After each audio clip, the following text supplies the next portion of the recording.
What's going on, everyone? Welcome back to another episode of the Primetime Sports Podcast, hosted by Joey Malari. So this is actually my 200th episode, so thank you guys so much for listening every step of the way. No matter if you listen to one episode, 10 episodes, 80, 100, or all 200, thank you guys so much for tuning in always. It's always much appreciated. In this episode, I'm going to start off talking about the Red Sox and the Alex Verdugo benching over the weekend. I'll also ponder about whether or not it is time to panic for the Red Sox. I'll give you an update on some injuries to Tanner Houck, Trevor Story, and Chris Sale. And then I will talk about the Angels before giving my MLB Power Rankings. So let's start off with the Red Sox and the Alex Verdugo situation over the weekend. Verdugo was benched for Saturday's game despite being in the starting lineup for the Red Sox. It came out to be a manager's decision, according to reports, after he was originally in the lineup, but he showed up 2 hours before the game and was taken out, replaced by Adam Duvall. Here is a clip from Alex Cora giving his thoughts on the situation. I think today we took a step back as a team. We have to make sure everybody's available every single day here for us to get to wherever we're going to go. And that wasn't the case. And as a manager, I got to take, charge of this. And I decided he wasn't going to play. I decided he's not going to play. I decided he's not going to play. I'm just taking care of the 26 guys, and he wasn't going to play. Is it accurate to say it was for disciplinary reasons why he wasn't? The manager's decision, yeah. Mm-hmm. Will he play tomorrow? There's a chance he plays tomorrow, yeah.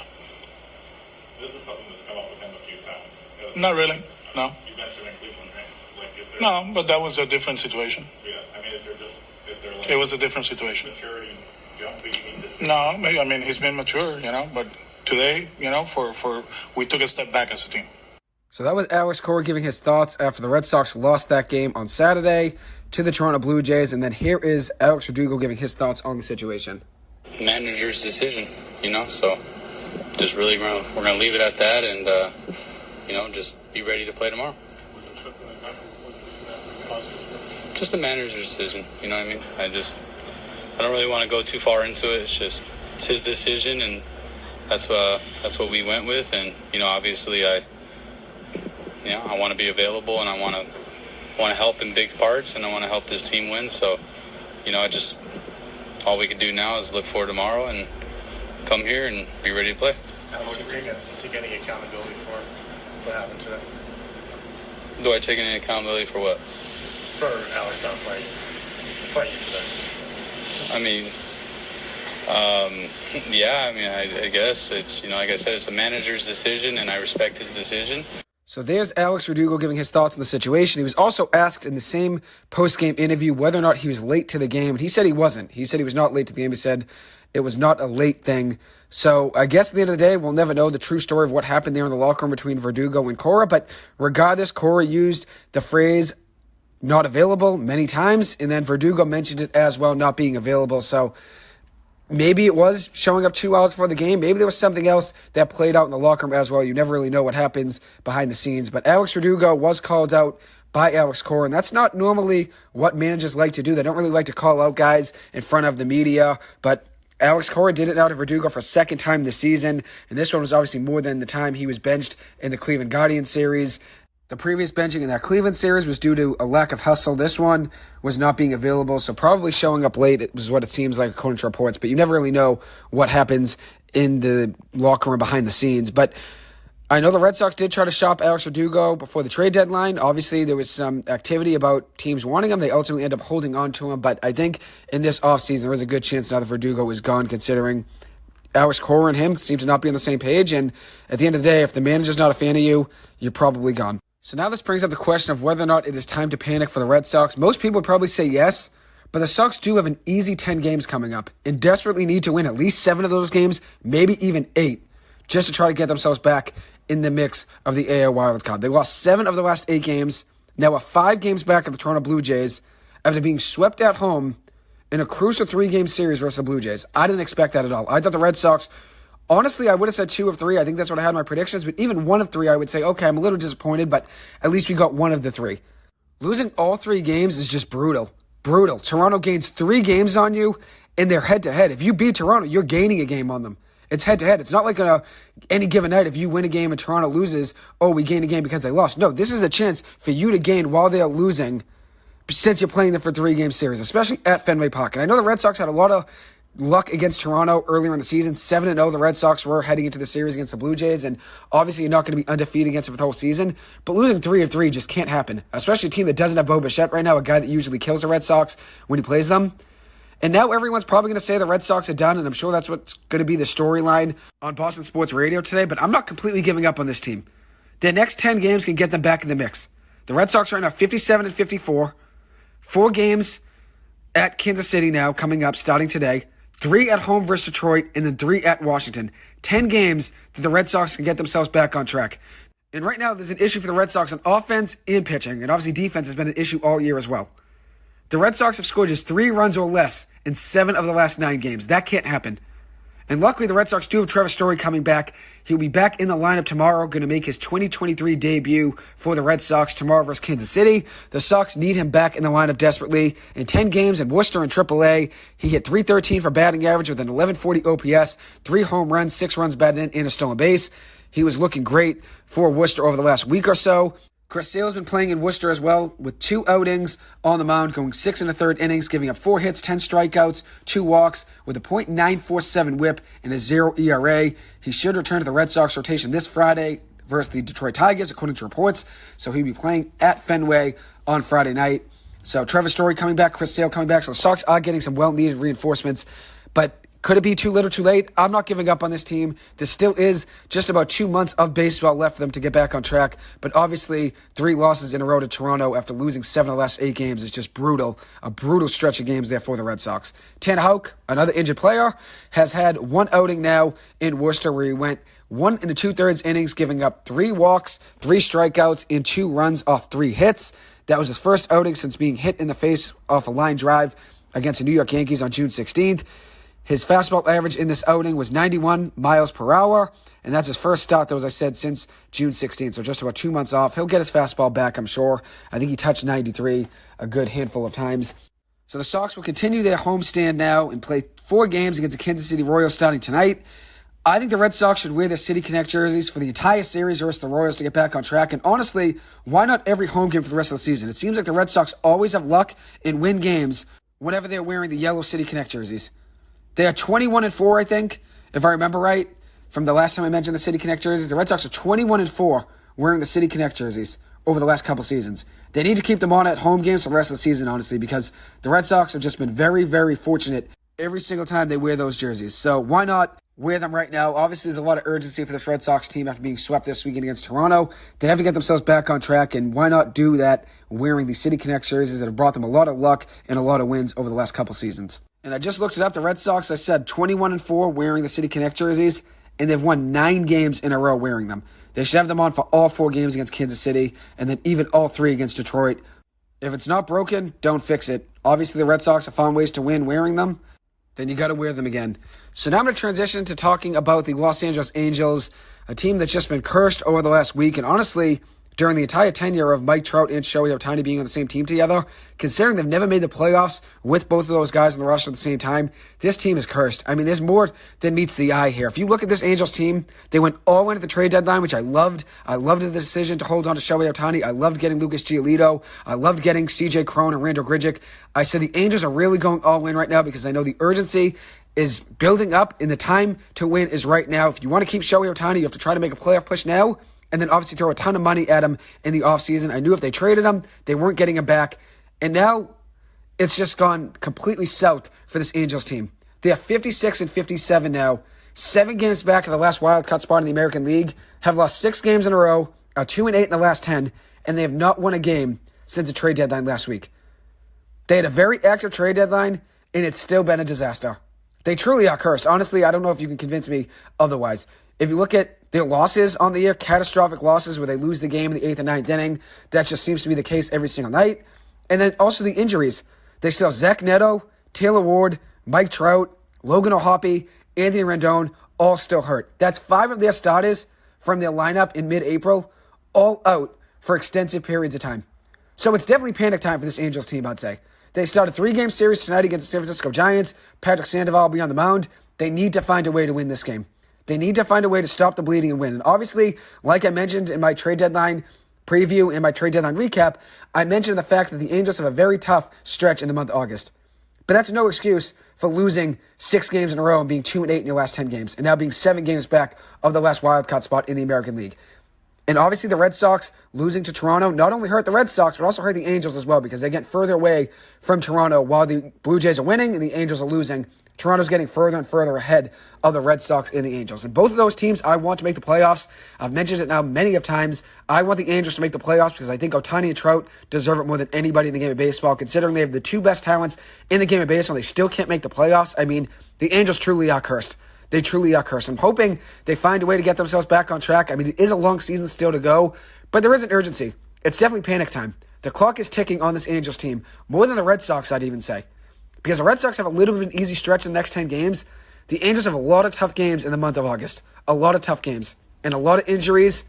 And obviously have had bad luck in the last few seasons, losing games in the last couple innings. And so even when they do have a good game, they seem to always find a way to lose. They truly are cursed. I'm hoping they can figure it out, get themselves back on track, but it's been a disaster for this team since the trade deadline. And that was a trade deadline that they were very active and were going all in, which I respect still to this moment. And I know a lot of people are going to look back in hindsight, which is always 2020. When you look back in time, you always have 2020 vision saying, oh, I should have done this or oh, I should have done that. I know a lot of people are going to criticize them for keeping Shohei Ohtani, trading for Randall Grigic, trading for Lucas Giolito, trading for Reynaldo Lopez. I know a lot of people are going to be very critical of this Angels team, but I don't mind them going all in. Because at the time before the trade deadline, they weren't this far out. They still saw Shohei Ohtani being the best player in the game of baseball, so trading him would just be cashing in, not only on this season, but probably for the immediate future as well, considering if you trade him, you're not getting him back in free agency. So there you go, you're trading away the cornerstone of your franchise. And they also found themselves in a position where they had guys coming back from injuries at some point. They could rely on that just a little bit and say, let's try to stay afloat until Trout, O'Hoppe, Rendon, Neto, Ward all come back. But it just seems like whenever this team goes on a run, it all just breaks down in a catastrophic collapse. Every single time they find a way to turn things around, win a couple games in a row, have a couple gutsy wins, they always find a way to just completely implode. And that's the problem with this Angels team. And I really root for them to make the playoffs. I've mentioned it now, as I said, a good amount of times saying I want the Angels and the Red Sox to make it in. When I did say I thought the Angels would make the playoffs after the trade deadline, after they had a very active deadline, I did acknowledge the fact that the Angels and the Red Sox both won't make the playoffs. That was very unlikely for both teams to make the playoffs. So I did acknowledge the fact that I think the Red Sox have a better shot than the Angels. And that's why I'm still going to ride with this Red Sox team. They have 10 games to turn things around. As for the Angels, it's definitely panic time. They need to go on a run and win 8 of the next 10 games, 7 of the next 10, just to try to get some momentum back, get some juice back before Trout, O'Hoppe, Rendon, Ward, and Neto are hopefully back at some point. So now I'm going to move into talking about teams that are heating up in the major leagues. So the reverse of the Red Sox and the Angels. Starting off with the Texas Rangers, they've won 6 games in a row and are now 13-7 in the last 20. The Seattle Mariners have won 5 games in a row and are now 8-2 in the last 10. The Baltimore Orioles have won 4 games in a row. They are 8-2 in the last 10 and 13-7 in the last 20. They are 21-9 in the last 30 games, which is the best in the MLB over the last 30 games played.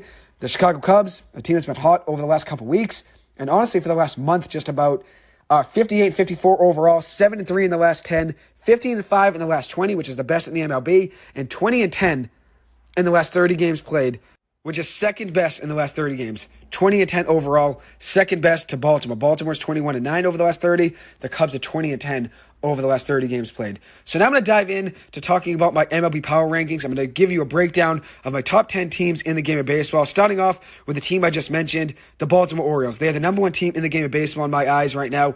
They are 21-9 in the last 30 games played, like I mentioned, which is the best in the MLB. And one cool graphic I saw over the weekend, I believe this was posted on Saturday. On Instagram, I saw it on Uncovered MLB. Adley Rutschman has been in the majors for 231 games at this point when this was posted. The Orioles' record in the 231 games prior to him being called up and making his debut was 79-151. They were 79-151 for a record in the 231 games before Adley Rutschman made his debut. Since Adley Rutschman made his debut, in the 231 games since Adley's made his debut, the Orioles are 134-97. 134-97. They have 55 more wins in the 231 games since Adley Rutschman's debut than they did in the 231 games prior to his debut. And this was a graphic on Saturday or Sunday, so it probably could have changed, obviously, with how they performed over the weekend. But regardless, that's very cool, though, to see that Adley Rutschman really was the turning point for this franchise, calling up a top prospect like Adley Rutschman, who just came in and made a difference right away. Defensively, obviously offensively as well, and just brought a spark to the team that they needed. A spark that needed defensively, offensively, and as I said, he seems like a really good kid as well. He shakes the umpire's hand before every game, and during the All-Star Game and Home Run Derby, he just took in every single bit of that experience. You could just see he loves the game of baseball so much. So I'm happy the Orioles have turned things around. As I said, my number one team in the game of baseball. Next up is the Texas Rangers. I think they have the best roster in the game, in my opinion, even though they are battling with injuries right now to Nate Eovaldi. Obviously, Jacob deGrom's out for the season as well. Jonah Heim, their catcher's out. They're currently 2.5 games ahead of the Houston Astros. I think this team is going to be with the Orioles making a run in the AL. Those are my two teams that it'll come down to in the AL, the Orioles and the Rangers. So next up is the Atlanta Braves. They are my third team in my power rankings. They are tied with Baltimore right now for the most wins in the game of baseball with 70. They are 10-10 in the last 20 games played. A little bit of a tough stretch over the last few weeks, but still a very star-filled roster and definitely would be there at the end of October, I'm sure, trying to make a run. I think the Dodgers, though, who are my fourth team, will beat the Braves in the playoffs as of right now. I think the Dodgers are capable. Obviously, the bullpen's been shaky all year, but the Dodgers are finding their footing at the right time. They're 12-8 in the last 20 games played, 19-11 in the last 30 games, and they're facing the Padres right now in the fourth game of their 4-game series. It was a wraparound series from Friday through today, so Monday. The Dodgers are up 2-1 in the series and are leading this game right now 8-5 in the bottom of the fourth inning. The Dodgers was down 5-0 after 3 innings before breaking out in the top of the fourth inning for 8 runs. Mookie Betts just hit a grand slam. He's had a home run in back-to-back games now. And the Dodgers are expecting Clayton Kershaw to be back this coming Thursday. So they're starting to get some health at the right time as well. We'll see if Walker Buehler ever makes his return at the end of the season in September. But I think this Dodgers team is very capable of beating the Braves in the playoffs. Next up is the Houston Astros, my fifth team in the power rankings. They are 6-4 in the last 10 games. They're finding health at the right time, getting healthy with Yordan Alvarez being back in the lineup, and they also added Justin Verlander at the deadline, along with Kendall Graveman. They're starting to make a run and get themselves back on track. The Tampa Bay Rays, my sixth team in my power rankings, a team that started off the year very hot, have gotten cold, though, over the last couple months, but they still are a good team. 6-4 in the last 10 games played. They start a 3-game series versus the St. Louis Cardinals tomorrow night. They're still a dangerous team, but they're not as good as they were at the start of the season in April. But yet again, they still are dangerous, though, as I said, still a team that you have to watch out for. Next up, my seventh team, the Chicago Cubs. They've been one of the hottest teams in the game of baseball over the last month or so now, and the decision for them not to sell was vital and very smart. Keeping Cody Bellinger, keeping Marcus Stroman, keeping Kyle Hendricks really was a smart decision for them, and it's really paying off.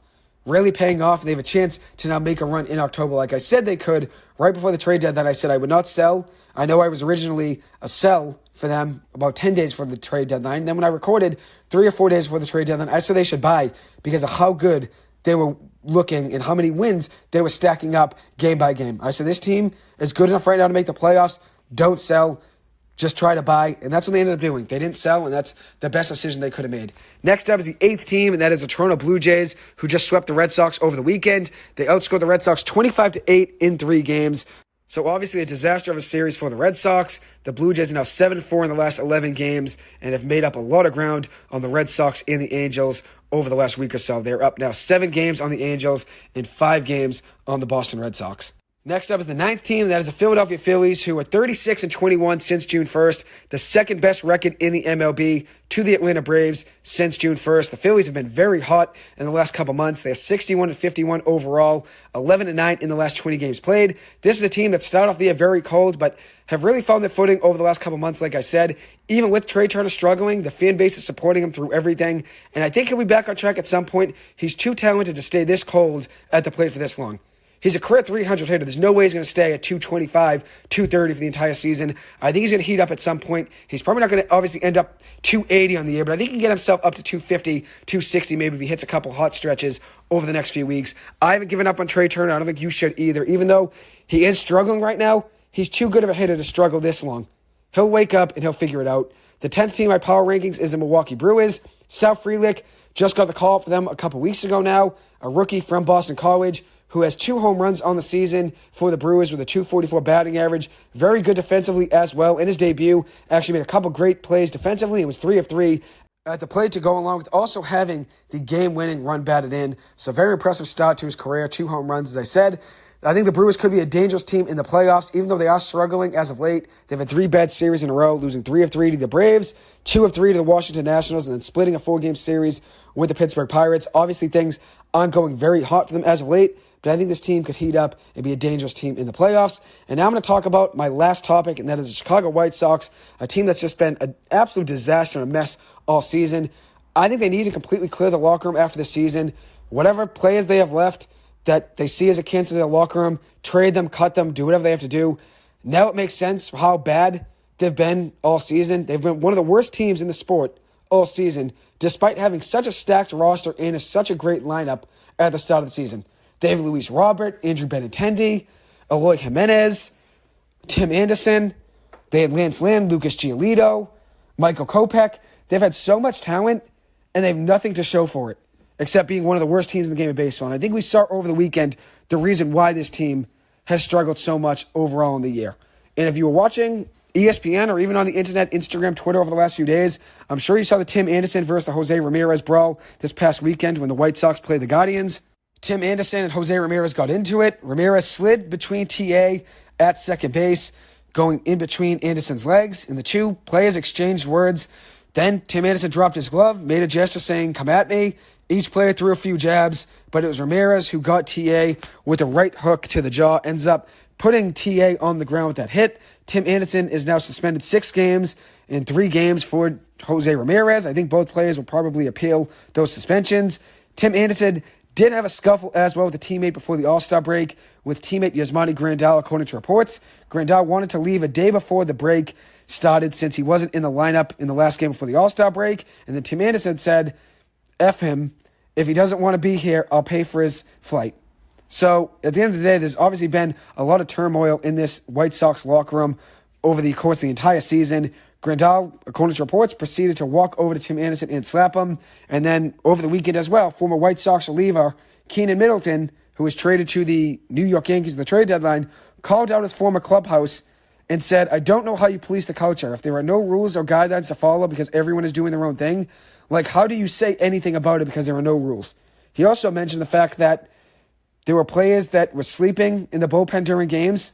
They were missing meetings, missing practices, no repercussions or punishment for any of these players that were missing games. And this is according to a report from ESPN's Jesse Rogers when he had a conversation with Middleton. Middleton also noted the fact that it's hard to police people when there are no rules. If guys are doing things that you think are wrong, who is it wrong to? You or them. It's anyone's judgment at that point. So obviously Middleton was upset with the way the White Sox handled their locker room over the course of the entire season. Obviously, he said it's hard to police people when there are no rules. He said it's anyone's judgment at that point. When there's no rules, people just do whatever they want. So I think all signs point to this White Sox team just blowing things up completely in the offseason. I think manager Pedro Grifol will be fired at the end of this season, even though he's a first-year coach in Chicago. This has just been an absolute dumpster fire there the entire season. Even if they don't fire him, I think it'd be the smart thing to do, considering I think it'd be best for this team just to start with a clean slate. But according to Middleton, it's not just on Grifol. He said that these issues started during the Tony La Russa era, and then when Middleton came in this season, people were just doing whatever they wanted because they were doing that already during the tenure with Tony La Russa before he was out on medical leave, obviously with the condition that he ended up missing the rest of the season last year about midway through. So who knows what to believe, according to all these reports, and who's telling the truth. But with how poor the White Sox have played this year, I think all those reports about the interaction between Yasmani Grandal and Tim Anderson is believable.